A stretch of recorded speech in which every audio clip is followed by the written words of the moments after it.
மக்களே, இன்றைக்கு நாம் விஜய் மற்றும் எம்ஜிஆர் இடையிலான முக்கிய அரசியல் வேறுபாடுகளை பற்றி பேசுவோம்.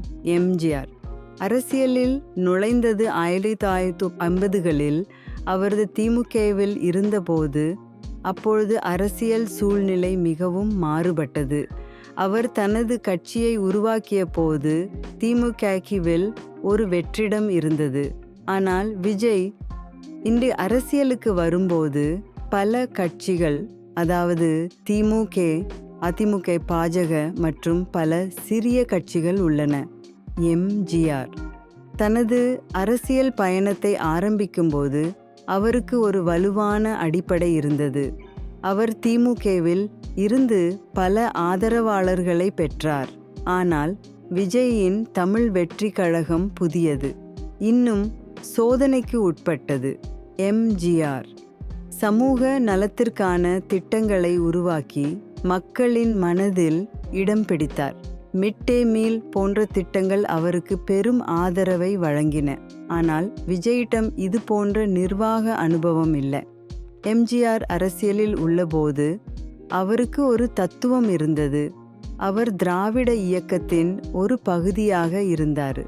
அதனால அவருக்கு ஒரு அடிப்படை ஆதாரம் இருந்தது. விஜய் இதுவரை அரசியல் சார்ந்ததாக கருதப்படவில்லை. அதனால அவர் ஒரு அரசியல் ஆளுமையாக உருவாக வேண்டும். எம்ஜிஆர் தனது ரசிகர்களை அரசியல் குழுக்களாக மாற்றினார். ஆனால் விஜயின் ரசிகர்கள் இன்னும் சினிமா மையமாகவே உள்ளனர்.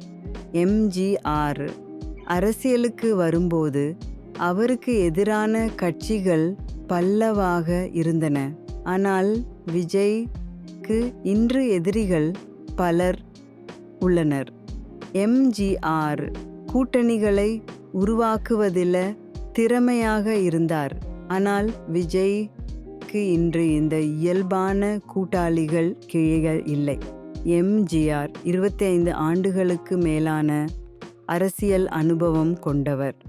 ஆனால் விஜய்க்கு இதுவரை எந்த நிர்வாக அனுபவமும் இல்லை. இப்பொழுது சமூக ஊடகங்கள் மற்றும் தகவல் பரிமாற்றம் வேகமாக மாறி வருகிறது. எம்ஜிஆர் கட்டுப்படுத்தப்பட்ட ஊடகங்களில் செயல்பட்டார். ஆனால் விஜய் விமர்சனத்திற்கு உட்பட்டுள்ளார். எம்ஜிஆர் அரசியலில் வந்தபோது அவர் எதிரிகளின் எதிர்ப்பு உணர்வுகளை பயன்படுத்தினார். ஆனால் விஜய் இன்று 2 பெரிய கட்சிகளுக்கு எதிராக போராட வேண்டும். எம்ஜிஆர் பின்புலம் பல சமூக ஆதரவுகளை பெற்றிருந்தது. ஆனால் விஜயை ஒன்றிய சாதி அரசியலில் பல சிக்கல்களை உருவாக்கலாம். எம்ஜிஆர் குறைந்த அளவிலான நிதி குற்றச்சாட்டுகளை எதிர்கொண்டார். ஆனால் விஜய் தற்போது வருமான வரி சோதனைகள் மற்றும் குற்றச்சாட்டுகளை எதிர்கொள்கிறார். இப்போது மக்கள் எதிர்பார்ப்புகள் மாறிவிட்டன. எம்ஜிஆர் மக்களை ஊழியர்களின் மசீனியாய் பார்த்தனர். ஆனால் இன்று மக்கள் வேலை, நலன்கள் மற்றும் நிர்வாகத்தை எதிர்பார்க்கிறார்கள். விஜய் எம்ஜிஆர் போல அரசியலில் வெற்றி பெற விரும்பினால் பல அடிப்படைகளை உருவாக்க வேண்டும். கட்சியின் அமைப்பை வலுப்படுத்த வேண்டும், நிர்வாக திறமைகளை நிரூபிக்க வேண்டும், கூட்டணிகளை உருவாக்க வேண்டும் மற்றும் எதிரிகளின் தாக்குதல்களை சமாளிக்க வேண்டும். இவ்வாறு விஜய்க்கு முதலில் முயற்சி செய்வது மிகவும் கடினமாக இருக்கும்.